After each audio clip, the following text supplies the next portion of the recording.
Amin. Dengan ini saya ijazahkan zikir maksurat, ya, maksurat terpendek 5 zikir. Orang yang baca ini, yang terakhir ini, subhanallah, ini tidak akan miskin seumur hidupnya. Tapi berzikirlah ini bukan karena takut miskin, tapi karena ingin mendekat kepada yang maha kaya, Allah subhanahu wa ta'ala. Dari online. Baik. Wah, canggih amat antum pakai online. Baik, ini ada berapa waktu lagi? 5, 10? Baik, ini ada pertanyaan ya.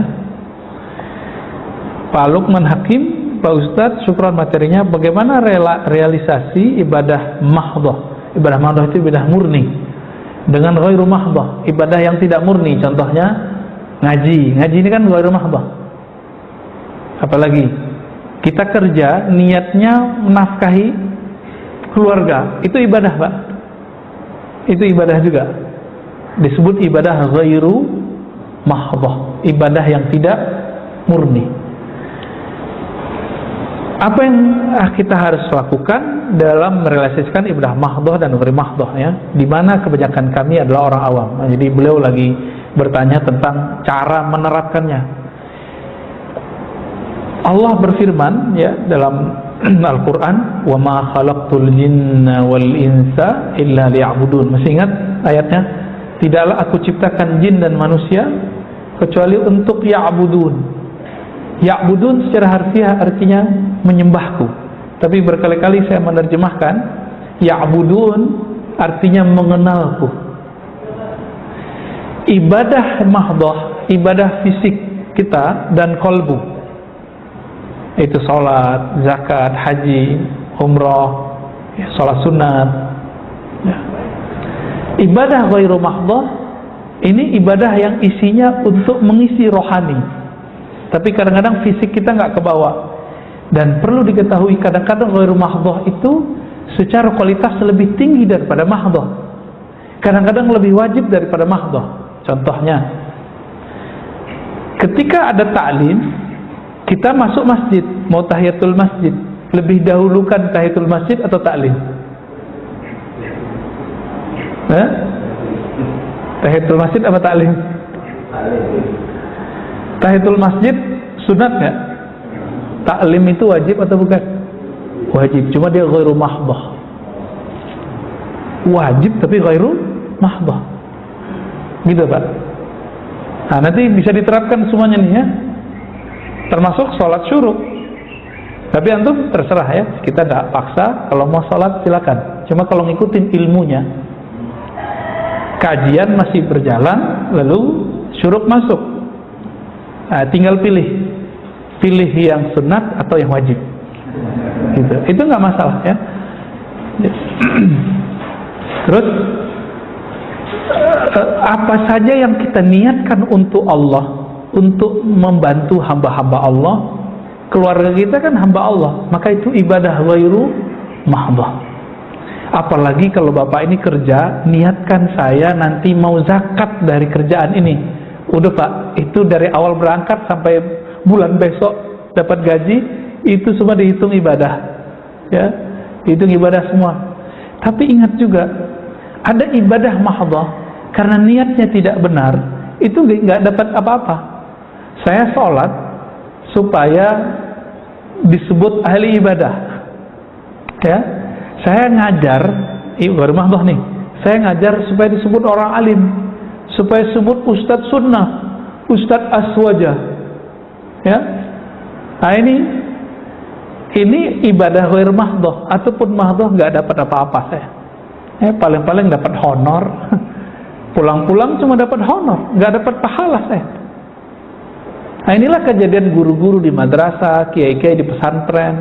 Kalau mereka tidak main kolbunya di sini, realisasi mahdhah ghair mahdhahnya tidak berhasil. Tujuan dia mengenal Allah tidak berhasil.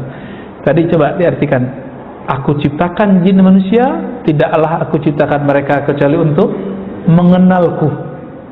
Maka semua aktivitas mengenal Allah itu adalah wajib.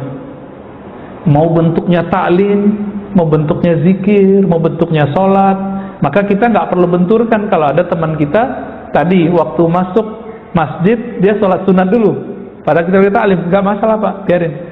Kenapa? Mungkin dia menganggap itulah mengenal Allah, nggak ada masalah.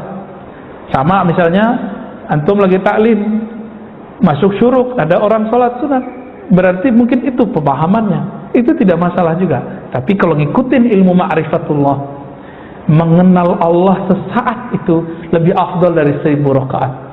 Dalilnya mana? Ada dalam Sunan Ibnu Majah, ya. Dalam Sunan Ibnu Majah disebutkan 2 riwayat. Satu riwayat menyebutkan satu bab ilmu lebih utama daripada 100 rakaat. Di riwayat kedua lebih utama daripada 1000 rakaat. Satu 100, satu 1000. Ini cuma menunjukkan kualitas. Tergantung ilmunya ngarahin kemana nih? Ngarahin mengenal Allah atau mengenal selain Allah. Jika mengenal Allah, maka satu nafas yang kita tarik saat kita ngaji lebih afdol daripada 1000 nafas yang kita tarik waktu kita ibadah. Berarti ibadah ini 2. Ibadah fisik bernama ya kita sedekah, kita sholat. Ada ibadah ruh. Apa ibadah ruh? Ma'rifatullah, mengenal Allah SWT. Nanti Pak, kalau Allah izinkan kita masuk surga, Bapak akan ingat kalam saya ini. Kalau kita masuk surga, amin. Yang kita rindukan nanti ketika masuk surga 2 aja. Saat zikir salat, yang paling dirindukan lagi saat kita ngaji ma'rifatullah. Saat-saat itu yang akan dikenang. Zikir salat, ma'rifatullah, mengenal Allah. Kita akan merindukan itu, ya. Dan kita menyesal, ya Allah, kenapa dulu hidupku tidak dihabiskan untuk mengenang Engkau di dunia, untuk bermakrifat kepada Engkau, untuk sholat kepada Engkau di dunia. Jadi tolong Pak, besok kalau kerja berangkat zikir aja di jalan, ya. Radionya kecilin aja. Selesain dulu wirid. Nih saya ijazahkan wiridannya. Pertama istighfar 100. Ini wirid para sahabat Nabi, kemudian dirumuskan oleh Imam Abdul Hasan Asyadzili. Pertama apa? Istighfar 100, sambil jalan aja. Ya, lihat aja tuh jamnya, kira-kira kalau udah 3 menit selesai. 3 menit atau 5 menit selesai. 15 menit doang atau 20 menit. Yang kedua, la ilaha illallah. Sama kan zikir-zikir lama juga kan? Ini yang kita sebut di khutbah kemarin. Jika ada orang membaca la ilaha illallah, ada orang baca gitu dari kalbunya, Allah kan selalu mandang kalbu kita. Untuk orang yang membaca ini, Allah berikan pandangan istimewa. Di belahan langit dan bumi, Allah sekedar memandang dengan keistimewaan rahmatnya, bahwa orang ini diangkat jadi kekasihnya. Ini nanti Bapak sambil nyetir bisa jadi waliullah, ya. Jadi jadi Allah mudah Pak. Yang penting bacanya lisan baca, qalbu mengikuti. Tapi walinya baru wali umum, ya, belum wali khusus. Wali khusus ada tugasnya, kerohaniannya. Gak kuat antum itu, ya. Wali khusus itu ada tugas berat. Tugasnya kalau mu'alim itu siap dibenci orang, ya. Siap mendatangi tempat-tempat yang tidak ada materi di situ, ya. Di situ hanya menghabiskan materi kita. Ada Pak nanti. Orang-orang begitu tuh ada. Itulah Nabi. Nabi kan datang ke mana-mana. Itu pakai dananya, pakai dana sahabat. Habislah dana mereka untuk dakwah. Puncaknya jihad. Ini dakwah belum ada, udah jihad-jihad aja, ya. Hayya alal jihad, ya. Ke laut aja kalian tuh, ya. Orang belum ngaji bab tentang apa itu ibadah dengan benar, mereka sudah buat hayya alal. Mana ada di kitab fikih, di kitab hadis hayya alal sholat diganti hayya alal jihad. Itu bid'ah itu Pak. Itu yang finnar kata Rasulullah itu, ya. Man ahdatsa fi amrina hada ma laysa minhu fawarat. Yang membuat-buat hal-hal yang tidak dilakukan, yang tidak ada dasarnya dalam agama ini, tertolak. Kullu bid'atin dalalah wa kullu dalalatin finnar, ya. Hadis Tirmizi. Di Imam Muslimnya, iyyakum wa muhdatsatil umur. Jauh-jauh perkara baru. Apa itu? Kullu muhdatsatin bid'ah. Segala sesuatu yang baru yang tidak ada dalilnya bid'ah. Nah, ini bahaya ini. Semangat jihad tapi nggak pakai ilmu. Karena nggak punya makrifat jihad. Jadi jihad itu ada makrifatnya juga. Sehingga jelas kita berjuang untuk apa. Dengan cara apa? Kapan waktunya itu ada. Main buru-buru aja Imam Mahdi keluar ya. Belum Pak, tunggu dulu, Imam Mahdinya masih sembunyi. Ya, masih disembunyikan Allah. Sabar-sabarlah ya. Pertanyaan kedua, Nabi Muhammad kan maksum, tidak punya dosa. Dosa apa yang ditobatkan, yang beliau baca saat istighfar? Itu dosa yang disebut dalam hadis, innahu la yughanu ala qalbi. Hadis ini sahih ya. Sesungguhnya ada ghain yang menutupi kalbuku. Apa arti ghain? Nurun, cahaya yang menyilaukan kalbu Nabi. Fa'atubu ila Allah wa astaghfiru ilaihi 70 marrah. Maka aku bertobat minta ampun kepada Allah 70 kali. Jadi Nabi dapat nur ilmu, nur dibukakan alam langit, alam bumi Pak kepada Nabi. Ketika Nabi melihat itu, Nabi istighfar. Kalau kita kan pengen ya, penasaran ya ngeliat alam lainnya. Bener. Penasaran nggak ngeliat surga? Nabi ngeliat surga, itu yang disebut ghaib. Nabi ketika dibukakan oleh Allah, tersingkaplah ini surga, ini neraka. Disebutkan dalam hadis Imam Tirmizi, Imam Bukhari. Ketika Nabi lagi mimpin sholat, tiba-tiba beliau maju ke depan dan tangannya kayak memetik sesuatu, tapi tiba-tiba beliau mundur, kayak ketakutan sesuatu. Ketika sholat beliau cerita, tahukah kalian kenapa aku maju dan ingin memetik sesuatu? Aku melihat ada pohon-pohon surga dan buah-buahannya, tiba-tiba aku ingin memetiknya. Lagi sholat tuh. Coba kalau imam kita begitu kan, sholatnya nggak selesai-selesai Pak. Tiba-tiba dalam waktu sekejap berubah, Allah ganti yang dilihat Nabi adalah neraka. Maka beliau mundur. Nah, Nabi memandang itu tersilaukan oleh akhirat. Ini yang disebut ghain. Maka Nabi minta ampun karena beliau sempat terobsesi ngambil buah-buahan surga. Itu aja Nabi istighfar. Ya, kalau kita pengen surganya ya, maka istighfar kita masih jauh di bawah istighfarnya Nabi Sallallahu Alaihi Wasallam. Kira-kira begitu. Jadi Nabi tidak ada dosa fisik udah nggak ada. Yang meyakini Nabi berdosa, dosa kecil itu Syekh Ibnu Taimiyah. Maka dibantah, masuk penjara beliau di zaman hidupnya. Dalam kitabnya Majmu' Fatawa beliau mengatakan Nabi terpelihara dari dosa besar tapi tidak dosa kecil. Ini kekeliruan besar beliau, dikritik oleh para ulama. Pertanyaan terakhir, Ustadz, maaf tadi Ustadz mencontohkan kisah wanita yang hina ya, dan seekor anjing yang mendapatkan rahmat. Apakah kejadian yang akhir-akhir ini sedang viral, seorang artis yang mengenal ulama besar, bisa masuk ke kategori ini? Kira-kira gimana Pak? Pertama, wallahu a'lam. Tapi kenapa Nabi menyampaikan hadis tadi? Karena itu akan terjadi setiap masa Pak. Setiap masa ada perempuan yang begitu nggak? Setiap masa ada ahli fikih yang ganas nggak? Ada. Tapi kalau dia main-main sama neraka, saya juga takut juga Pak. Ya, dia bilang apa tentang neraka? Biar gue masuk neraka gitu ya. Itu saya juga serem. Ya kita berharap dia tobat lah. Kita juga tobat. Pintu tobat kan masih terbuka. Ya, masih terbuka. Ya, jangan deh ngomong-ngomong begitu, bahaya. Ya. Kenapa? Kata Nabi, al-bala muwaqqalun bil kalam. Bala, bencana, azab itu kadang-kadang diturunkan asbab kalam. Ini kita kasih pesan aja dia ya. Dia kan orangnya dermawati itu, dermawan ya, suka ngasih. Ya mirip-mirip itulah. Cuma kok ngomong begini nih bisa rontok lagi amalannya. Ya. Kita nggak boleh memandang rendah Pak, siapapun nggak boleh. Saya minta ampun kepada Allah jika saya memandang rendah siapapun, baik yang sepaham, tidak sepaham, yang taat ataupun maksiat. Ini yang kita sebut hijab. Jadi hijab itu dibagi dua Pak. Allah itu menguji kita dengan dua jebakan. Satu jebakan taat disebut hijab cahaya. Yang kedua jebakan maksiat disebut dengan hijab kegelapan. Kalau orang terjebak dengan taatnya, dia akan merasa suci. Saya merasa lebih suci ini dari orang. Sama, orang terhijab dengan nasabnya bisa merasa nasabnya menjamin hidupnya. Hati-hati juga nih para habaib, hati-hati juga.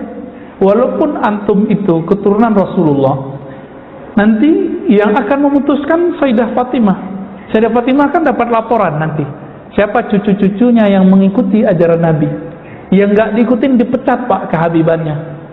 Tapi karena kita nggak tahu, kita serah saja kepada Allah. Maka jika ada habaib yang aneh-aneh, kita diam aja pak. Kita serahkan kepada yang ahlinya. Sudah ada yang ngurus. Ya, dulu waktu saya ketemu dengan seorang kawan saya Habib, dia bilang, udah Ar-Razi yang habaib urusan kita Alawiyah. Ya sudah, semenjak saat itu saya nggak mau ngerecokin masalah para zuriat Nabi Sallallahu Alaihi Wasallam. Ini mau Syiah mereka, mau ekstrim, kita nggak mau urus. Itu sudah ada yang ngurus. Jadi bapak ibu tolong jangan nyinyir kepada zuriat Nabi. Ya, kenapa? Kan mereka punya nasab. Nasab Nabi ini jaminannya langsung dari Rasulullah Sallallahu Alaihi Wasallam. Kullu nasabin in qata'a ila nasabi. Semua nasab terputus kecuali nasabku. Itu jaminan dari Nabi. Paling kita 4 buyut ke atas. Kalau mereka sampai ke Nabi Adam bisa dikejar pak. Itu ajaibnya. Maka jika ada zuriat Nabi yang aneh, cukup tidak disenangi perbuatannya, jangan pernah ta'nun fin nasab, meragukan nasabnya. Tolong, ini adab kita ya. Baik. Cukup? Ya, fadal. Mengenai kita ada pendapat melihat diri kita itu hakikat, tapi orang lain syariat. Itu maksudnya gimana? Iya. Mungkin barangkali pertanyaannya tadi tentang melihat diri hakikat ke orang lain syariat. Itu mungkin ayatnya surat Zariyat juga itu ya, wa fi anfusikum afala tubsirun. Di dalam dirimu, wa fi, kan di dalam dirimu, apakah kamu tidak memandang? Tubsirun. Nah, ini yang disebut pandangan tadi, hakikat ya.